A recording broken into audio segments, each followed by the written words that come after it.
Hello, hello. I am TC, your girlfriend, not girlfriend, and the most honest F buddy you've never had.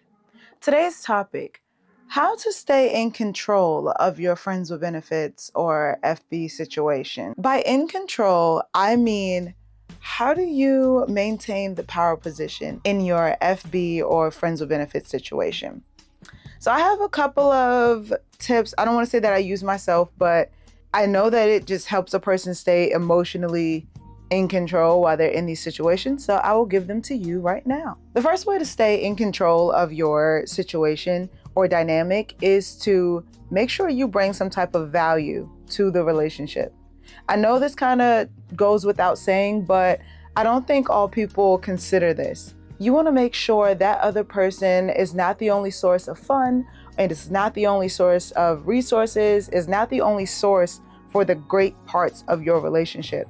You should bring something valuable to the relationship, whether that be great ideas or a more robust friend group, anything that makes you a valuable player in your dynamic. I would also say making sure that you feel desired in your dynamic. You don't want to be the one who always looks at that person and you're like yearning for sex and that other person is on like a pedestal for you. You don't want that to be the case because then you lose your power position.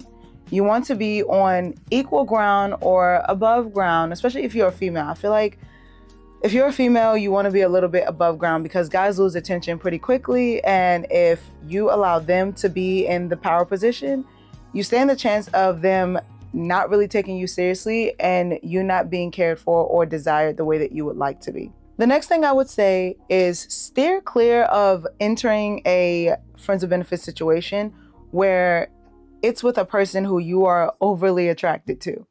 So if this is like your high school crush or somebody who you feel really, really attracted to, be careful getting into a friends with benefits situation with them because the likelihood that you may want something more or you may fall for them a bit quicker is higher because you are already super attracted to this person and you already saw this person somewhere in your future, not long-term future, but you already saw them in your sexual future. In your friends with benefits situation, you do want to be attracted to this person, but being overly attracted to that person can put you in a danger zone. The next thing that I would say is kind of in line with what I said earlier. I want to explain it just a tad bit more. Be careful entering into a friends with benefits situation where there's a large resource gap.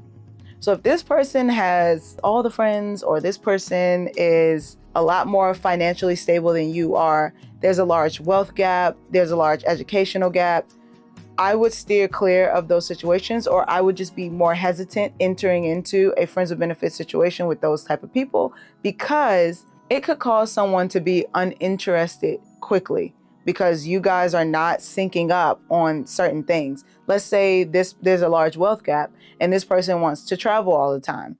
Well, you may not be able to travel all the time. They're still going to want to go and they're going to want to find somebody who they can go on these trips with. And you may run the risk of getting left behind. Let's say there's a large educational gap. If this person is having a conversation with you and they feel like they cannot relate on an intellectual level, you run the risk of becoming uninteresting to them and they will look elsewhere for that person that kind of sparks that little jitter in their mind. Same thing for you. Like, this doesn't just go from you to them. This is just my advice to you because you're listening.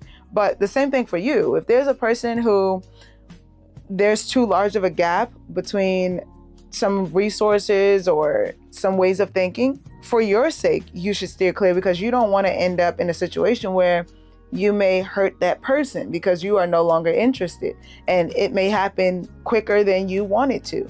The last thing I will say on this topic is make sure you do not over prioritize that person. Keep your time valuable. Have options. And I don't mean other people as options, but I just mean other activities as options. If all you do every day is pretty much wait for them to have time to hang out with you, you can run the risk of becoming undesired by them because they know they always have access to your time.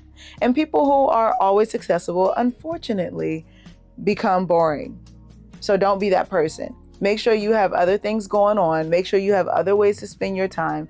And if that involves having other people to spend your time with, don't do it just because you want to be interesting, just because you want that other person to yearn for your time.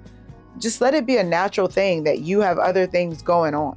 So all in all, those are my ways to maintain your control in your friends with benefits, relationship, situationship, F-buddy dynamic. That's my advice to you. Let me know if you want to know maybe some more things, some things that I've used or made sure to have as a part of my friends with benefits relationships. As always, leave it in the comments. I will try to get back to as many of you as I can.